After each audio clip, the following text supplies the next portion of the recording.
Hello, namaste, and good evening, everyone. Welcome to the August edition of our Equity Market Insight webinar.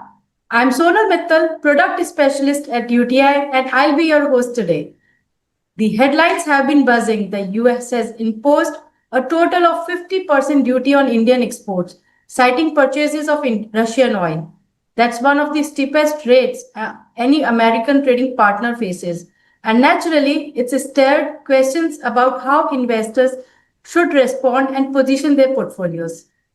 To help us make sense of these developments and the road ahead, we have with us our CIO, Mr. Vetri Subramaniam, who will share his perspective on the markets and outlook. And as always, we'll also zoom in on one of our fund strategies.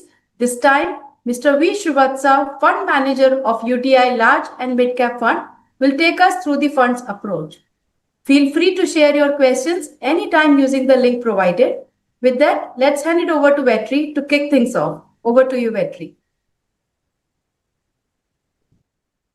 Good evening, everybody. Thank you, Sonal, for that introduction. The good thing about 2025, if I can call it that, is that there has never been a boring month.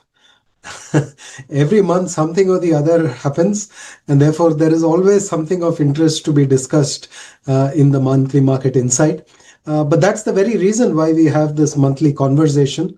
This time, of course, as Sonal rightly said, the tariffs is what has dominated the headlines. So we will, briefly touch on that, but there's lots more as well. And, in investing, nothing that happens in investing is of a single dimension. Investing is a multi-dimensional activity. There are always multiple things happening in the marketplace, and all of them impact the markets and therefore the eventual long-term outcomes. So it's always good to read all the tea leaves rather than focus on only one issue, and we promise to do that today. So we'll just dive in to today's slides. And as usual, the first section, we just look at some of the interesting aspects that we can see in the Indian and global markets. First off, some of you who have been regular visitors to our monthly insight would be familiar with the chart on the left. This basically talks to the dominance of the US within the global equity market. So you can see the weight of the MSCI USA as a percentage of the MSCI All Country World Index. And you can see just at the end of the global financial crisis, the weightage of US in the All Country World Index was about slightly above 40%. Its peak prior to that was about 55%. And then in the last 15 years, it has risen to almost 2/3 of total market cap, almost about 65% of total market. Now, not only has the US outperformed global equities, if you then look within the US market, and of course, we are looking at a slightly different index on the right-hand side, which is the S&P 500, what you find is that the Magnificent Seven, as they are called, are now accounting for over 30% of the US S&P 500 market cap. And you can see what the weightage of the Magnificent Seven was going back a decade and how it has almost gone up 6x over this period as a percentage of total US market cap, or at least market cap of the S&P 500. For those who are not aware, the Mag 7 stocks are Alphabet, which is the parent company of Google, Amazon, Apple, Meta Platforms, the parent of Facebook, Microsoft, Nvidia, who is now the world's most valuable company, and of course, finally, Tesla. So within the US, it is this Mag 7 which has outperform the markets very significantly. And in fact, if you take the share of S&P 500 accounted for by the top 10 companies, this is a data point you can see over many decades. The weightage of the top 10 names in the S&P 500 today, which is almost about 35-36%, is one of the record high concentrations which has happened in the US marketplace. So moving on from that to the next slide, let's dive into the Mag 7 a little bit more. On the left-hand side, what you see is the earnings growth of the Mag 7 and the earnings growth of the S&P 500, excluding the Magnificent Seven. And this is the quarterly earnings number on a year-on-year basis. And you can see the numbers all the way from Q4 of 2022, all the way up to the estimated number for Q2 of FY25. And you can see those numbers in the blue bars. The blue bars is the Mag 7. And you can see that coming out of the pandemic, the earnings growth accelerates to 54-55%. It's slowed since then, but it's still running at about 24%. The interesting thing is that earnings growth in the US has not been broad-based. So which is why if you look at the earnings growth of the S&P 500, excluding the Magnificent Seven, you'll find that even all the way into Q1 of 2024, the remaining 493 companies in the S&P 500 in aggregate were struggling to even break past the 5% level of earnings growth. It's only in the last 5 quarters, including the estimate for Q2 of FY25, that the remaining 493 companies in the S&P 500 are now averaging about 5 to 6% earnings growth on a year-on-year basis. So the earnings gap is reducing, but I would say more importantly, this just tells you that earnings growth has not been widespread in the US market. The US market performance and earnings has been held up by a narrow set of companies. Now, what are these narrow set of companies doing? As you're aware, this narrow set of companies, most of them are the hyperscalers. So, hyperscalers are the companies who are investing very aggressively in cloud infrastructure and computing infrastructure, essentially to ensure that they are able to meet the rising demand for computing demand on account of the development of artificial intelligence. So on the right side, when we say 4 major US hyperscalers, we are referring essentially to Amazon, Alphabet, Meta, and Microsoft, because these are the companies who are investing in building the cloud and computing power to power the artificial intelligence revolution. Now, if you look at this, what this chart is plotting is capex as a percentage of revenue. And you can see that from 2014 all the way till about 2019, capex as a percentage of revenue is hovering between 8 to 10% of their revenue. But then coming into the pandemic, the investment in cloud takes off, and then starting 2023, the investment on account of artificial intelligence starts to take off dramatically, and you see the capex as a percentage of revenue go from about 11% to 22% in just 2 years. Now, these 4 hyperscalers are the companies which historically had low capital intensity, except of course Amazon, and at the same time they threw up a lot of cash. Now, interestingly, they are actually becoming the capex drivers, not just of the US corporate sector, but also of the economy. And it is this capex which is actually ensuring that the US economy does well.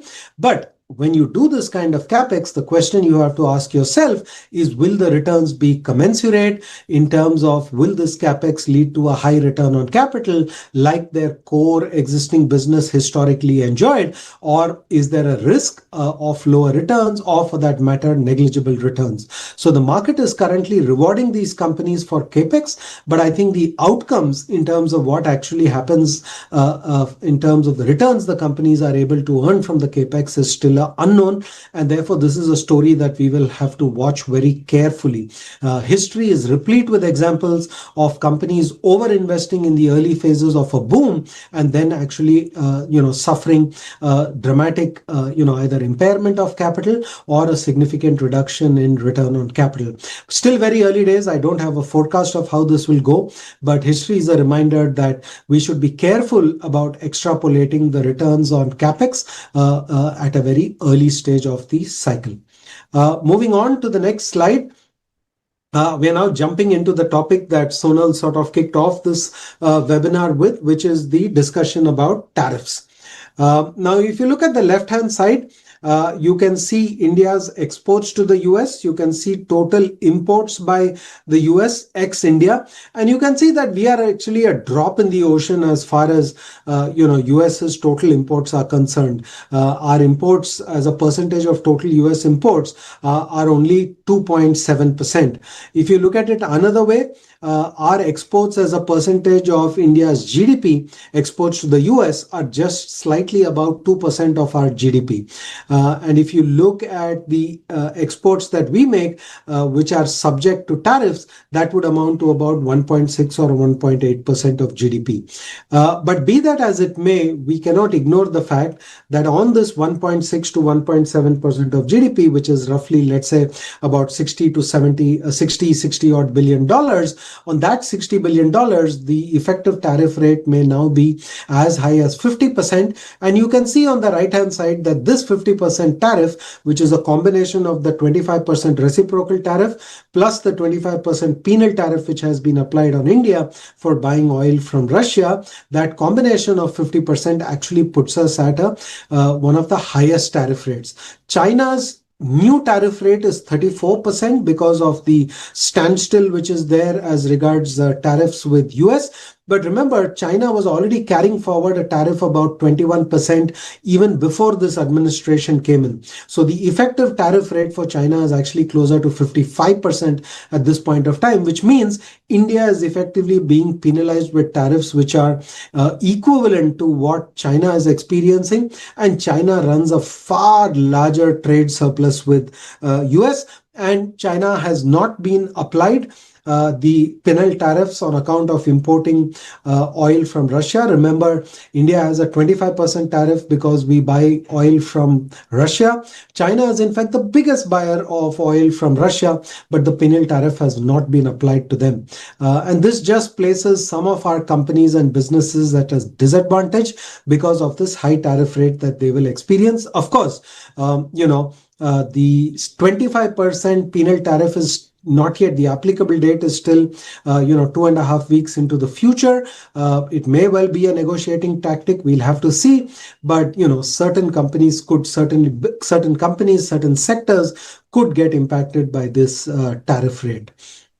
So this is a disadvantage for India, and we'll have to see how the country can tackle this and how companies are able to tackle this. Moving on to a completely different topic now. Last month, we saw a record amount of inflows into domestic mutual funds. The SIP pipeline remains robust at almost about 25 to 28,000 crores a month. But what we are doing in this chart is really showing you the picture in terms of supply versus demand. So on the left-hand side, we have equity supply. When we say equity supply, we are referring to what investment banks call equity capital market supply. This is a combination of IPOs, offer for sales, QIP, it could include promoter sell downs, etc., all those things. Essentially, this is secondary supply plus primary supply. If you look at that, this gives you the monthly numbers, which is the bars on the left, and you can also see the 12-month rolling, which is on the right-hand side. So if you see the 12-month rolling number, that is now equal to almost 3 trillion rupees of supply of equity. Compared to that, if you look on the right-hand side, what has been the demand, which has come from both domestics and from FIIs. So you add that together, April to July 2025, that is actually 4 months, the demand is somewhere close to 1.7 trillion rupees. So in a sense, yes, there is record amount of demand, but also keep in mind that the supply is proving to be equally large at this point of time. So you've got a 12-month rolling supply of about 3 trillion rupees. And if you look at the last 4 months, the demand, which is the net buying by domestic institutions plus FIs, is equal to somewhere around 1.7 trillion rupees. So moving on from that to the next slide, we are looking at a different topic here, which is capex. What has been the trend in terms of capex growth? We are now breaking down capex into its 3 significant constituents. First is households. A big part of what the households do as capex is actually real estate. But remember, when we use the word households in India, it not only includes my household and your household, but it also includes sole proprietorship, self-employed businesses, and they also have to do capex in their businesses, though these may well be small scale businesses. So household is a combination of individuals and small businesses as well, which get counted over there. Then of course you've got private corporates, and then you've finally got government. Now, if you look at the period coming out of the pandemic, what is very clear is that the constituent who has really pressed the pedal in terms of growth in capital expenditure has been the government and the real estate sector. In fact, if you look at the growth rate in real estate, which is the household sector, that has actually been the most dramatic in terms of its year-on-year performance, very consistent on the household sector. And I think that's a reflection of the spending on real estate. The other number is the government number, and the most sort of muted number in a relative context. It's not an unhealthy number. Remember, it is growing at 12 to 15%, but slower than the other subcomponents is the private corporate sector. So in a way, private corporate sector has tended to manage its balance sheets. They've been prudent about their investment plans. They've been careful. And as a result of that, while they are generating cash flows, they have not really gotten around to pressing the button on capital expenditure. Moving on to the next slide. Yeah. There is a little bit of a slowdown in the economy. I think all of us can see it in the data points that you look at, high frequency numbers. Even if you look at data which comes in like credit growth is barely running at high single digits. It's a good leading indicator of corporate activity and economic activity in the economy. GST has been slightly better, but that may also include some component of higher compliance. If you look at the corporate tax and income tax, then you can see once again that these have been a little slower coming into the first quarter of FY26. And when I say slower, this is these numbers are of course here being plotted as a percentage of GDP. But again, it reflects the fact that profit growth and income growth have been slightly slower in this recent period. So the strong growth that we saw happened coming out of the pandemic, but post that there has been some bit of a slowdown. So we'll move on from this to our normal section on the equity, valuations and earnings growth. If you just look at the right side, column here, what I'll highlight is that the Nifty 50 is the best performing subsegment of the market, but that also has dropped on a 1 year basis. So the Nifty 50 is now negative 0.7% on a 1 year basis. The mid cap and small cap are negative by about 2.7 and 6.1%. So we have finally seen some longer term underperformance come through from mid caps and small caps, but we can talk more about that later. The best performing sector on a 1 year basis is essentially financial services and banks. This is an area we have talked about at length in previous webinars. Moving on to the next slide, this just shows you a geographical perspective. I normally don't, run through this slide, but it's just worth noting here that for the first time in, maybe 3 or 4 years, I'm actually looking at India. If you look at the right side extreme, on a 1 year basis, it's actually negative compared to a lot other markets, which are, hugely positive on a 1 year basis. So while India remains one of the best performing markets on a 5 year and 10 year basis, even in US dollar terms, on a 1 year basis, it would appear that it has sort of slowed down in terms of its relative outperformance compared to the rest of the world. Moving on to the next slide, which is about earnings. The March 25 earnings estimates came in at 3% growth. Having said that, please note some of this is due to the changes in the Nifty. Over the 2 year period of 25-26, the cumulative growth is about 12%. So let's say a CAGR of slightly below 6%. If you ignore the changes in the Nifty constituency, I think the outcome would have still been close to 6%. But what is important to note here is that this 6% CAGR over FY24 to 26 would constitute a significant material slowdown in earnings CAGR compared to the period FY20 to 2025, where FY24, where earnings went through almost a 19% CAGR and almost doubled over that 4-year period. So that, in a sense, is a little bit of the challenge that the market faces from slowing earnings and slowing nominal GDP growth. Moving on from this to the next few slides, which talk about valuations. Left-hand side, Nifty 50 trailing PE. The yellow line is the long-term average. White zone is the fairly valued zone. Trailing PE is in the fairly valued zone, but above the long-term average. Right side, Nifty 50 forward PE still in the expensive zone.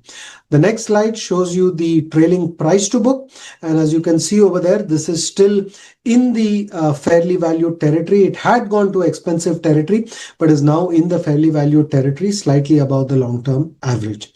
The next slide talks about the mid-cap and small-cap segments of the market. Over here, these two segments of the market remain in what I would call expensive territory. They are not only trading at a premium to large caps, but they are trading at a premium to their own history.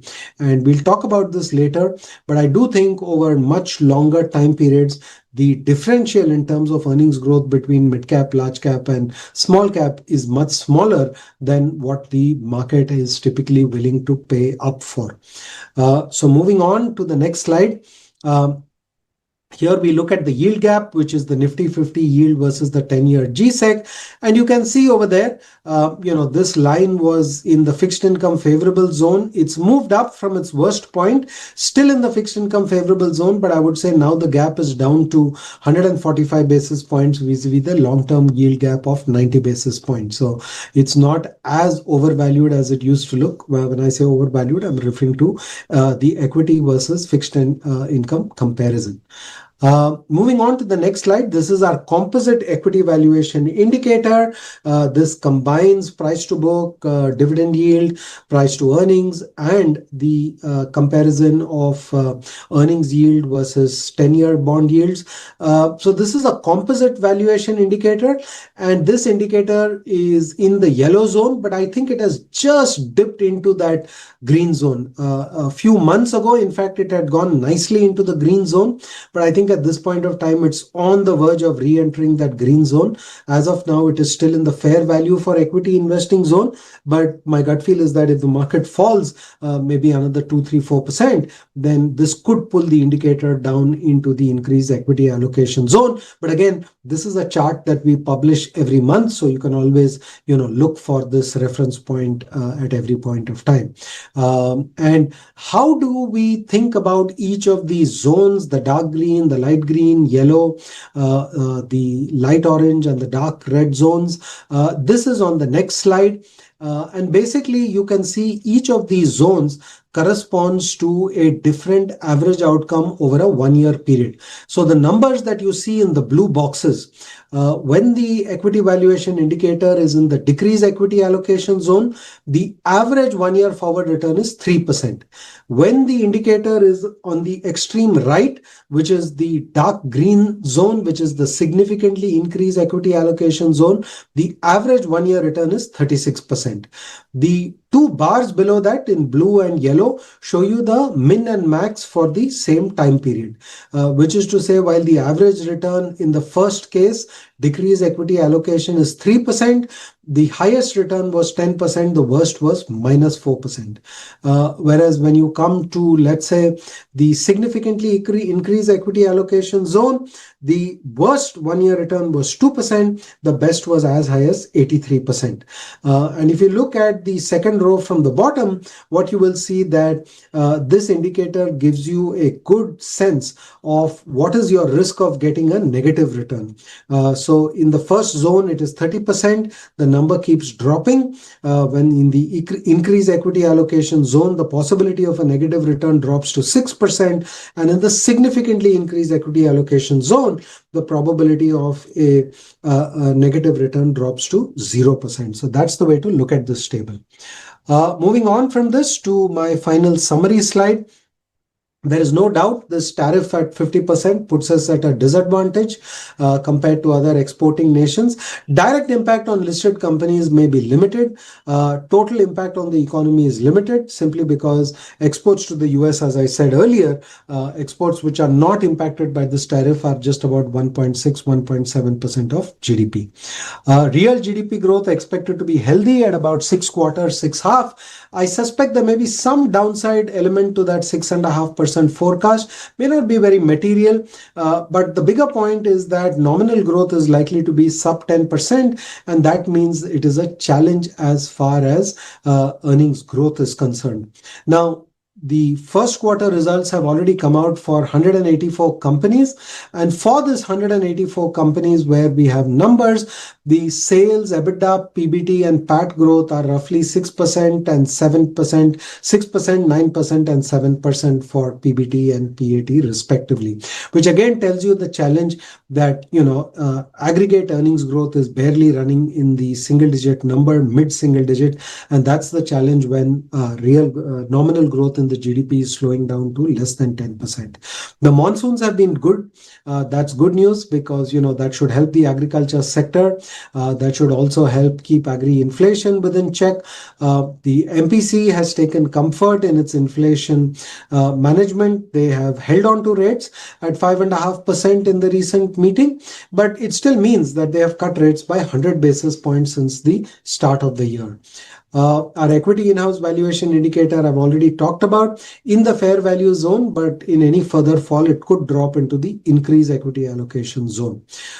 We still think this is an environment in which asset allocation and risk management are what should be the primary focus for investors. Hybrid funds are a good way to invest. We think we are in the early stages of a rotation from value in favor of quality growth, not just quality, but also quality growth.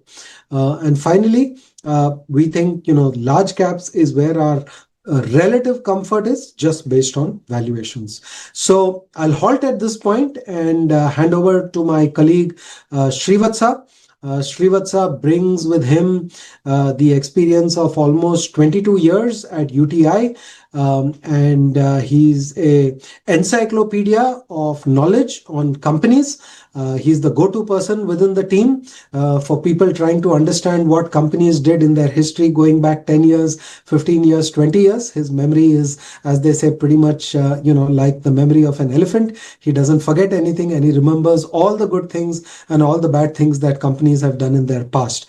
And it is this kind of ability that has converted into a very good track record that he's been able to execute for the UTI Large and Mid Cap Fund. And I'll hand over to him and he'll talk to you about this portfolio strategy. Yeah, thanks, Vetri, for the kind introduction and good evening to all of you. I'm the fund manager for the UTI Large and Mid Cap Fund as well as the UTI Aggressive and the UTI Equity Savings. So I'll be covering the UTI Large and Mid Cap Fund here. As the name suggests, it is in the large and mid cap category. We have this offering. And as the category, you have to have a minimum of 35% in large cap and 35% in mid cap. Our allocations are significantly higher in large cap at around closer to 50. Mid cap is around 35, 36 and small cap is around 10, 11%. Coming to our philosophy, I think that's the core of any fund. So we run this entire fund with what we call a relative value philosophy. I think the beginning of any value philosophy starts with valuation. And here, what we look at valuation is that we screen the good quality companies, both within the large, mid and small, and look out for companies where valuations are below the historical averages. What we do believe is that even a hardcore blue chip company, you can name any company like Infosys, TCS, Sun Pharma, you could look through their valuation over 10 years. It never remains the same. It could be at 30p at one stage, it could be at 15p, it could be at 50p.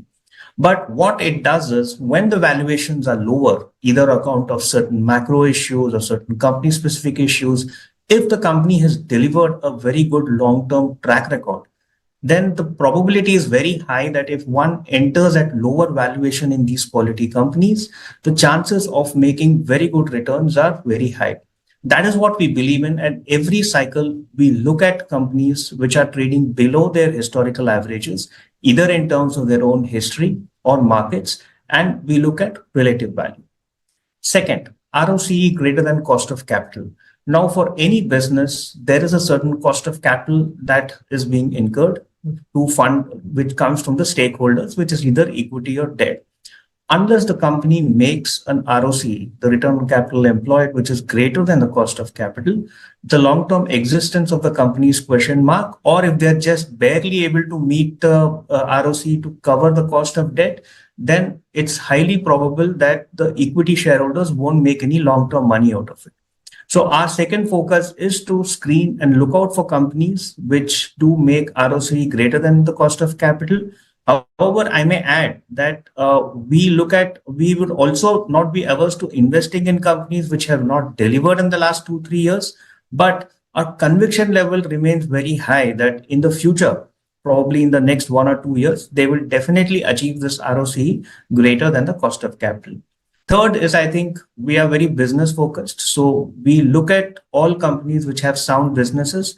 Any business where we believe that it is structurally weak, which have an inability to generate longer term ROCE, we typically tend to avoid. It's also very important for a fund manager to clearly jot down what he would not buy or what is his exclusion filter. First and foremost is poor operating cash flow. As we can see, I think if you look at all the bankruptcies which has happened in the last 20 years in India, one common reason has been poor operating cash flow. They have not been able to generate cash flows to service the debt, to run the operations, and a combination of both a poor operating cash flow and a weak ROCE through a cycle. So that is something we would tend to avoid in the portfolio, and that is filtered even at the fund house level. Second, governance levels is a paramount for us. So any company with a weak governance is also a strict no for us. And I may also add that we continuously monitor the governance. So for example, if any of our investment companies where, in our list universe has a governance issue, we monitor it and we don't hesitate to remove it if we believe that it is against the minority shareholders. We also typically tend to avoid companies with debt service challenges where the leverage is very high. And also we avoid mature businesses at expensive valuation and companies that could experience a serious decline in the terminal value. Say, for example, a print company where a digital is taking a significant part of their business. In terms of our investment philosophy, as I said, I think the first and foremost is we look at relative valuation versus the history or peer. We look at a reasonably longer term history of at least 5 to 7 years and see where the valuation stands versus the longer term history and also within the peer group and the market. Now, when it comes to mid and small caps, we do believe that there are opportunities where we could get growth-oriented companies at reasonable valuation. This is probably more specifically in small caps, which are not well covered. So whatever, most of the small caps, I would say in our portfolio are growth-oriented, where we believe that market has not discovered the potential of that small cap, and we would be one of the earliest ones to do that. The third is we look at cyclical companies. So this is a mean reversion where we believe that cyclical companies generally tend to trade at lower valuations when the cycle is down. We prefer to get into those companies when the cycle is down. And we prefer to get into companies which have the ability to withstand the cycle, which are preferably a lower cost. And what happens is when we get in at the right valuation and at the right part of the cycle, the probability of making money is quite high for these kind of companies. So this is the 3 strategies that we employ for generating alpha in the fund. So just to sum it up, I think the first and foremost is we evaluate businesses very carefully. Whatever companies we have, that business is very carefully evaluated, and more importantly, on their ability to generate ROCs greater than cost of capital over a life cycle. The most important part in any value-oriented strategy is margin of safety. What is the margin of safety which is being there in the stock, which probably we want to buy or we want to add. And that comes by the fact that we typically tend to look at valuations which are cheaper than their history. And specifically in terms of picking mid and small caps, I think we do far, far higher due diligence for cash flow and leverage. So you would find that most of our mid cap and small cap companies are typically high ROCE and high free cash flow generating companies. We follow a combination of a sector selection, a top-down approach. Like if we find that certain sectors are quite, cheap in valuation relative to their history, we don't mind taking a sector call, and as well as applicable for a lot of mid and small caps, we kind of look at a bottom up where we study the companies and then take stakes in them. Lastly, the valuation metrics. I think any judge of a fact that whether the portfolio is run with a value mindset is fact that whether the PE and the ROE of the portfolio would be lower than the values of the benchmark index, and they are significantly lower. PE is lower, but ROE is not very different from the benchmark, which again comes back to the fact that we look out for companies, good quality companies, which are trading at cheaper valuations. The fact that the ROE is not very different from where the benchmark is. Now, this is just a kind of an example of how we kind of choose companies or even stocks within that particular sector. Like, for example, if you look at financial services and information technology, where we are running overweights, the stocks within the sector, like for example, in information technology, we have an active weight, an overweight of almost 1.9%. But if you look at the stocks within the portfolio, they are almost at a 29% discount to what is there in the benchmark, which again proves us that, we are very value oriented. And coming to the bottom part, I think capital goods that trades at an average P multiple of excess of 40, which again doesn't fit into our value philosophy. So we have taken a call to take very minimal exposure in this sector and trying to find out other alternatives in other sectors which can compensate us for whatever we miss out on this particular sector. Same goes with consumer durables, where again we are running a decent underweight there. Again, the valuation in this sector is very high. FMCG has kind of, while it is still high, but I would say relative to the history, it's looking far more comfortable now. So we have kind of reduced the underweight. We used to have a far higher underweight a couple of years back. We have now reduced the underweight. And similarly with consumer services, I would say while we are running a reasonably high discount versus the benchmark, our stocks are completely different from what the benchmark is. Again, just to give an example of how disciplined we are with regards to valuation and our ability to spot undervaluation is information technology. So the blue line is the active weight we take, and the orange line is basically the valuation of the Nifty index. Now, if you just see, whenever the orange line is at the top, the blue line is at the bottom, which means when the valuation goes high, we go underweight.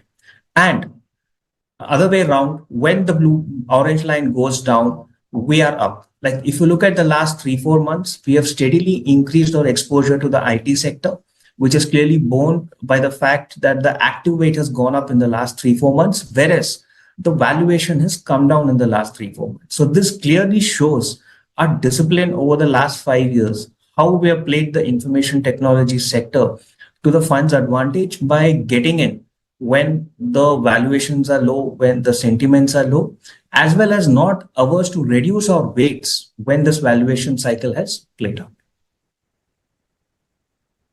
Just to give a comfort on the small cap part, I think our focus on adding high ROS companies is there. So we have almost 65% of the small cap portfolio, which is what we classify as high ROCE companies. And also, if you look at the PE of the small cap fund, the PE of the small cap part of the fund, which is lower than the Nifty small cap 250 index. So again, the focus on small cap is both on quality. I think that is paramount to us as far as small cap comes, with a growth focus and entering at the right valuation. This is just some statistics. So again, what I would call out for here is that, we have a reasonably good proportion of R1, what we call the best in class ROCE companies, which is actually higher than the benchmark, and of C1, which is effectively the best in class cash flow companies, it's around 79%. Coming to the bottom, if you look at the price to book at 5.17 is significantly lower than the benchmark. Similarly, price to earning.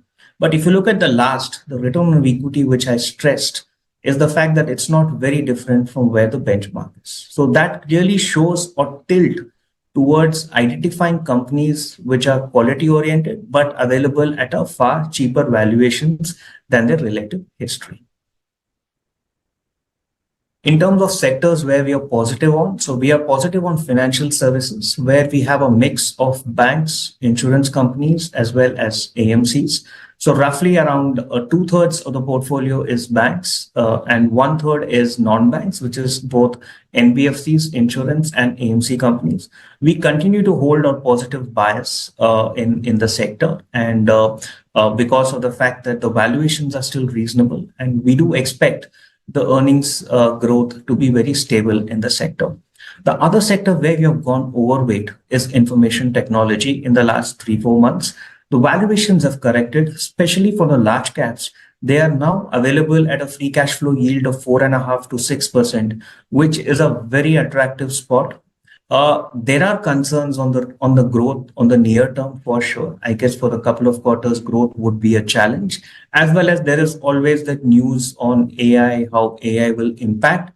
Nobody knows the right answer to that, but definitely what we believe is that any of these businesses available at 5.5%, or between the range of 4 to 6% free cash is a very sweet spot to enter in. In the past, I think wherever entry has been made at these levels, the probability of losing money from there is very, very low if you look at the longer term record.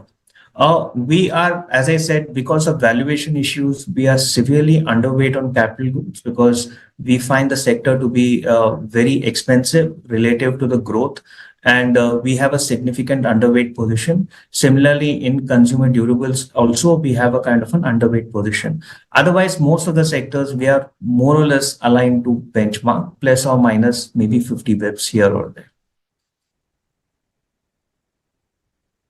And again, how our active weights have moved. So as I said, in IT, we were kind of, we turned underweight about two quarters back because the valuations are short up. But last quarter, we significantly added IT.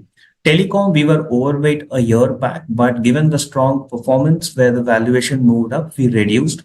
Financial services also was a very significant overweight last year.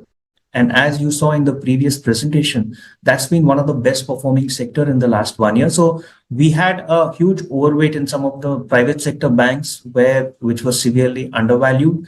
That has now gone up, and we kind of reduced our overweight positions there.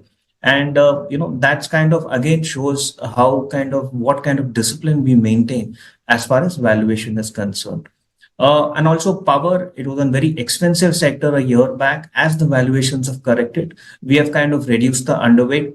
Automobile, historically for the last 3-4 years, we have had a high active weight. It's only last year, after a very strong 3-year outperformance, we started reducing our weights because we saw the valuation catch up happening and also weakness emerging across the auto segment. So we have kind of reduced it a couple of quarters back, and again we are looking to increase the weightage here. In terms of FMCG, as I said, we are kind of neutral here. We have a slight underweight, but we are kind of neutral. And capital goods and consumer durables, we have been underweight throughout the last 1 year. This just goes for the longer term history of the rolling returns. So I think what it goes to show that in the longer, if you take a period of 10 years, the average returns has been decent, and the probability of negative returns is 0.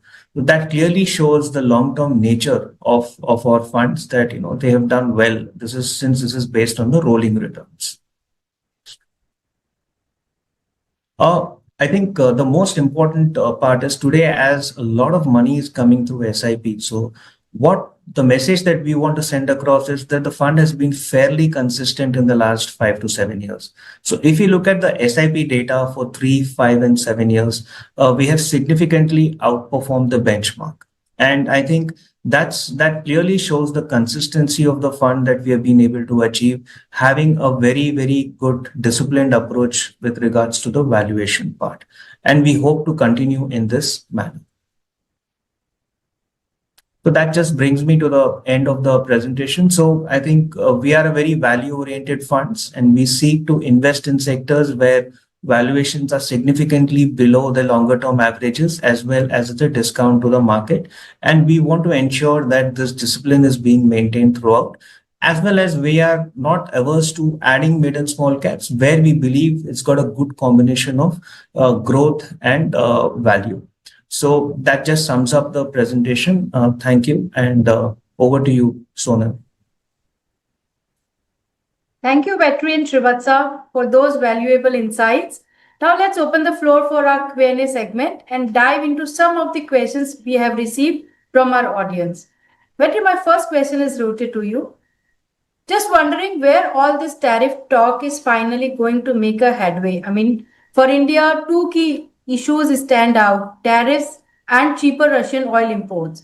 Will our strategic dialogues ease tensions, and have markets already priced in those potential impacts? Sure. Maybe we'll just keep all the replies short and sweet today because we're running out of time.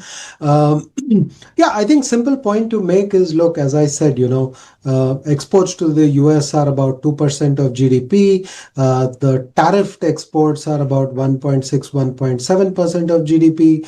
And therefore, the actual impact on the GDP is limited. There could be certain sectors or companies that get more affected. But again, remember, that's why you are invested in a mutual fund portfolio. The kind of portfolios in large and mid cap by definition are diversified portfolios. So, even if one company gets affected, what is relevant is that it is a very small component of our aggregate portfolio. And, not every company has a 100% US facing export business model. Yes, of course, some of the services companies do that, but services are not part of tariffs. So my simple point you would be, yes, it's a lot of headline news. I think the larger point I would like to make is that for India to be able to get to its aspirational rates of growth, it is important that we are able to use exports as a lever for additional growth. And therefore, I hope we find a better solution to this, tariff standoff with the US. But I think it is in the long-term interest of both nations to find a better outcome. And I'm positive that the leaders of the country will, do what's necessary and reach that, positive outcome, which is in both countries' interests. Sure, Vetri. It looks like the Trump tariff has caught many mid-cap companies off guard, not so much due to direct exposure, but maybe because of the potential second-order effects on India's macro environment, which could influence demand. So what's your view over here? Sorry, is that for me, Sonal? Yeah, so I agree there will be second order effects. But again, as I said, when you think about the macroeconomic equation, for a country to grow extremely fast, one of the most efficient ways is to use exports as a means to produce for global markets, but using, effectively domestic factors of production. So your income is getting created locally, but the consumers consuming it is lying somewhere outside your country. So exports are one of the best way to soup up your GDP growth. I think India as an economy, if we wish to grow at our aspirational rates of, 8% and above, exports will have to play a key role. So I think we should not lose sight of the larger agenda. We need to make the economy export competitive. Thank God the US is only 2% of our GDP in terms of exports of goods that we do there, but we should use this as an opportunity to actually make ourselves far more competitive. And the whole world is a marketplace for the goods and services produced in India. So let's use the remaining 98% of the world as an opportunity rather than honestly worry about the 2%. Sure. Thank you, Vetri. Srivatsa, coming to you. Recent correction has created attractive valuations in parts of the market, making it very much a stock pickers environment. Which areas do you see offering value amid the volatility, and where might traction emerge first? I think today, to be the most undervalued or one of the undervalued sector is the information technology. While, they are not subjected to tariffs, but obviously the noise surrounding the recession in US as well as the impact of AI. AI has kind of led to a very stark underperformance in the last 1 year, specifically in the last 6 months. As I said, I think for these kind of businesses, anywhere upwards of 4 to 5% of free cash flow is a very good point from a valuation perspective. And also, my own belief is that there will be a recovery next year, when things normalize. And more importantly, I think it's probably too early to call out the negative impact of AI. It will be mixed. There would be some positive aspects, there would be some negative aspects, but I think the positive aspects probably would be at the beginning. So you have a combination of industry going through that worst phase, a very attractive valuation, and possibly a recovery which could happen in the second half of the year or maybe early next year, which the prices are not kind of factoring in, as well as some opportunities could throw up in healthcare, where we do believe that the models are, kind of a hybrid model of both domestic and export. Obviously, because of the export factor, they are getting penalized more. But we also believe that the chances of tariff being applied on pharmaceuticals is remote. The valuations have come to a very reasonable level now. So these are the two sectors that I would watch out for in the current market. Sure. What's up? My next question is again to you. Small and micro caps call for caution, yet they remain important for long-term wealth creation for the long-term investors, particularly. So large caps tend to offer stability in current environment, but select quality small caps can boost returns. So which areas within small caps are you favoring, and what is your general strategy for the small caps? See, as I said, the focus of our small cap portfolio is both looking at quality and as well as looking for the leaders in the respective category. So again, it's a combination of a growth and a value. So there's no sector specific, it's all bottoms up story. So for example, I have a couple of small cap pharma companies, which are leaders in their respective categories. Like, for example, one company is a leader in LATAM markets, the other company is a leader in OTC. So it's a combination of both, but have the best in class return ratios and cash flow generation. Then there's also probably sectors like shipping companies, where we believe that the valuations are extremely reasonable and very attractive. So I would say small cap, there's no sector bias there. Wherever we believe that valuations are attractive, growth prospects are good, and I would say there is a path to the stock doubling maybe over the next 3 to 5 years. That's a vision that we look forward when we invest. Having said that, I think, since I've been investing in small caps for a fairly long period of time, I would call out that the biggest risk from a very short-term view is that if there is any liquidity event, if there is any sell down, that probability I see it low, where, in a case of a small sell down, every small cap gets affected. But yes, we also need to be aware of the fact that in terms of higher economic volatile times, small caps could be impacted operationally. There could be more volatility. We need to be watchful for that. Sure. Thank you, So, Srivatsa. Sonal, if I can just add to that, Absolutely, absolutely. I just wanted to add once again clarity. We have nothing against small caps. And if you look at a strategy like large and mid cap, which Srivatsa runs, there are small caps in it. If you look at our multi-cap fund, it will have some small caps in it. If you look at our flexi cap fund, it will have some small caps in it. I think the point that we would make is that our valuation comfort is higher with large caps. We prefer strategies which are diversified across the board by definition. And if they have a large cap bias, all the better, right? So we are only comparing the range of diversified fund options available, which do have significant or a bias towards large caps, with a pure small cap fund option. So in that selection, we would say, this is preferable. We are not saying no small cap stock can be bought. There are obviously some small cap positions even within our, flexi cap or our large and mid cap or our multi cap or value fund. Many of our strategies will have those kind of names. Thank you, Vetri. My next question is to you. With global and domestic headwinds, tariff uncertainty, persistent FII selling, and weaker than expected first half of earnings season, positive market triggers seems limited. Do you see festive seasonality can play a role, and where do you see the opportunity? Well, my answer to that, Sonal, is stop looking for triggers, right?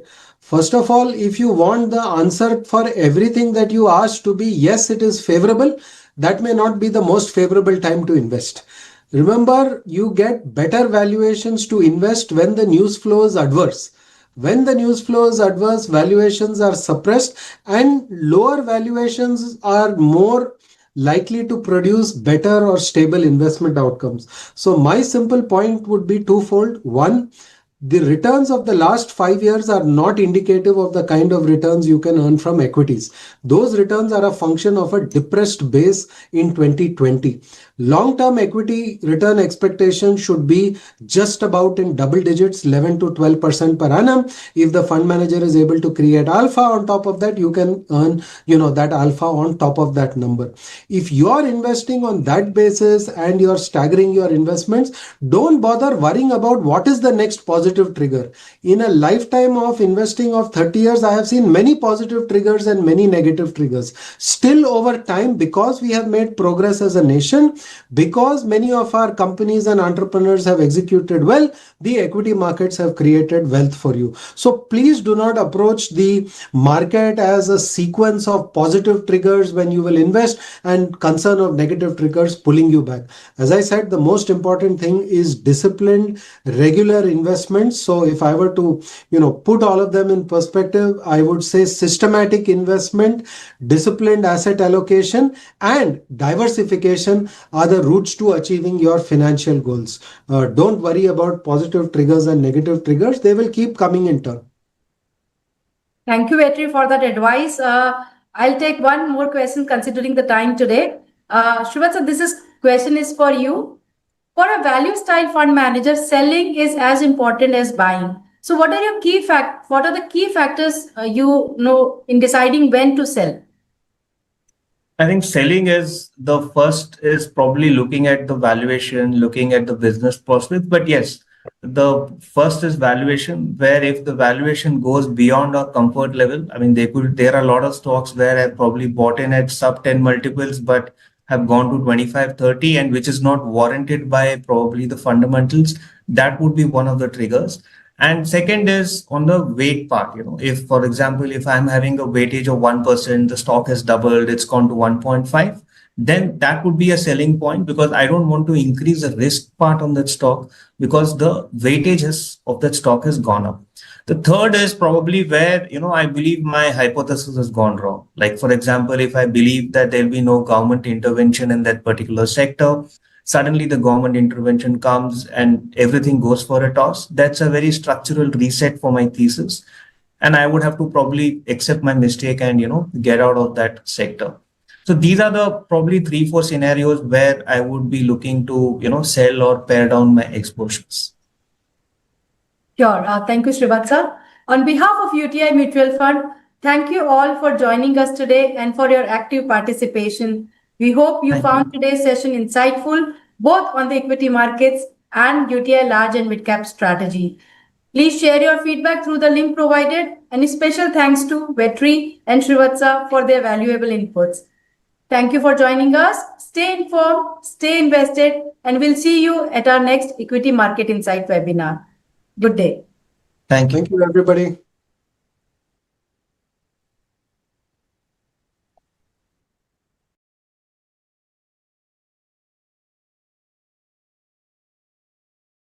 Mutual fund investments are subject to market risks. Read all scheme-related documents carefully.